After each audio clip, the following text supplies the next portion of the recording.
வணக்கம்மா. இன்றைக்கி நம்ம சுக்கிரமேடை பற்றி தான் பேச போகிறோம். சுக்கிரமேட்டில் குறுக்கு கோடுகள் இருந்தால் என்னென்ன பலன்றதை இன்றைக்கி நான் உங்களுக்கு விளக்கமாக சொல்ல போகிறேன். இப்போ பாருங்கள், சுக்கிரமேடுன்றது இதுதான். இந்த சுக்கிரமேட்டில் சுற்றி இருக்கிறது தான் ஆயுள் ரேகை.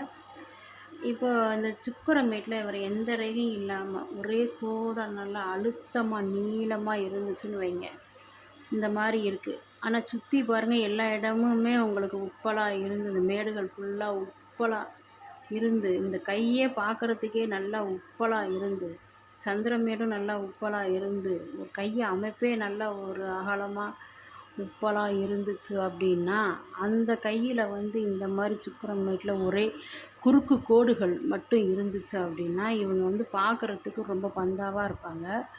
ஆள் நல்லா ஒரு இதுவாக இருப்பாங்க.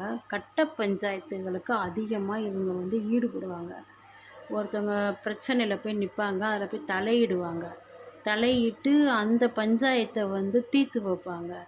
தீர்த்து வைக்கிற முறையில் இவங்களுக்கு பணங்கள் நிறையா கிடைக்கும். ஏன்னா ஒரு பஞ்சாயத்துக்கும் போகும்போது சும்மா போவாங்க, அதில் வர நல்ல வருமானம் வரும் இவங்களுக்கு. சும்மா உட்காந்த மணி உழைப்பு இல்லாமல் நல்லா இந்த மாதிரி சம்பாதிப்பாங்க. நிறையா சொத்து சேகை எல்லாமே சேரும்.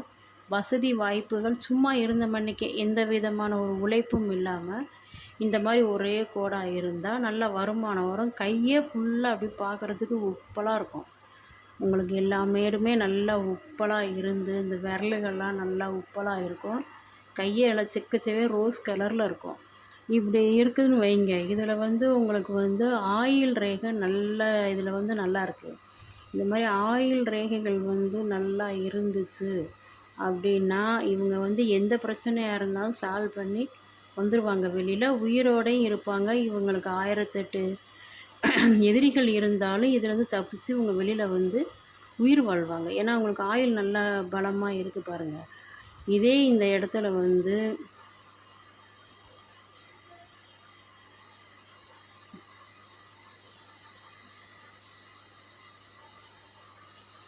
இந்த மாதிரி ஆயுள் ரேகைகள் இதே மாதிரி கை அமைப்பு எல்லாம் உப்பலாக இருக்குது. இதே மாதிரி சுக்கிரமேடும் உப்பலாக இருக்குது. அங்கே ஒரு இந்த மாதிரி கோடுகள் இருக்குது, ஒரே கோடாக இருக்குது. இந்த மாதிரி ஆயுள் ரேகை விட்டு விட்டு இருந்துச்சு அப்படின்னா, இவங்களுக்கு எப்படின்னு கேட்டிங்கன்னா, இந்த மாதிரி கட்ட பஞ்சாயத்துக்கு போகிறப்ப இந்த மாதிரி ஆயுள் ரேகை விட்டு விட்டு இருக்குது அப்படின்னா, இவங்களுக்கு எதிரிகள் நிறையா ஆகி, எதிரிகள் மூலியமாக இவங்களுக்கு உயிருக்கே ஆபத்தாயிரும், உயிரே போயிடும்.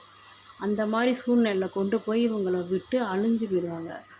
அதனால் இந்த மாதிரி கைகள் ஆயுள் ரேகை விட்டு விட்டு இருக்கிறவங்க இந்த மாதிரி கட்ட பஞ்சாயத்து இந்த மாதிரி விஷயங்கள்லாம் தலையிடாமல் இருக்கிறது ரொம்ப நல்லது. சரிங்களா? அந்த மாதிரி இருக்கக்கூடாது. ஆனால் நல்லா செல்வாக்கு வரும். நல்லா பணம் காசு எல்லாமே பார்த்துக்கிட்டிங்கன்னா லட்ச லட்சமாக சம்பாதிப்பாங்க. அவங்களுக்கு தான் கட்ட பஞ்சாயத்து தானே போகிறாங்க. அங்கே போகும்போது இவங்கள பார்த்தாலே ஒரு பந்தாவாக ஆகி அப்படியே கொஞ்சம் கொஞ்சமாக பெரிய ஆளாகுவாங்க. ஆனாலும் என்ன ஆகும்னா, இந்த மாதிரி சுக்கிரமேட்டில் ஒரே கோடாக குறுக்கு கோடாக அழுத்தமாக இருக்கக்கூடாது. அப்படி இருந்துச்சு அப்படின்னா போலீஸு கீலீஸு இந்த மாதிரி பிரச்சனை நிறையா பார்த்து கடைசியில் எதிரிகள் மூலியமாகவே இவனை எப்படா கொல்லுவான் அப்படின்ட்டு இவங்க கொலைக்கு சம்மந்தப்பட்ட இதுக்கு உயிர் போயிடும் அவங்களுக்கு. அந்த மாதிரி இருக்கிறனால ஆயுள் ரேகை எப்படி இருக்குதுன்னு பார்த்துட்டு இந்த மாதிரி விஷயங்கள்லாம் தலையிடுறது ரொம்ப நல்லதும்மா.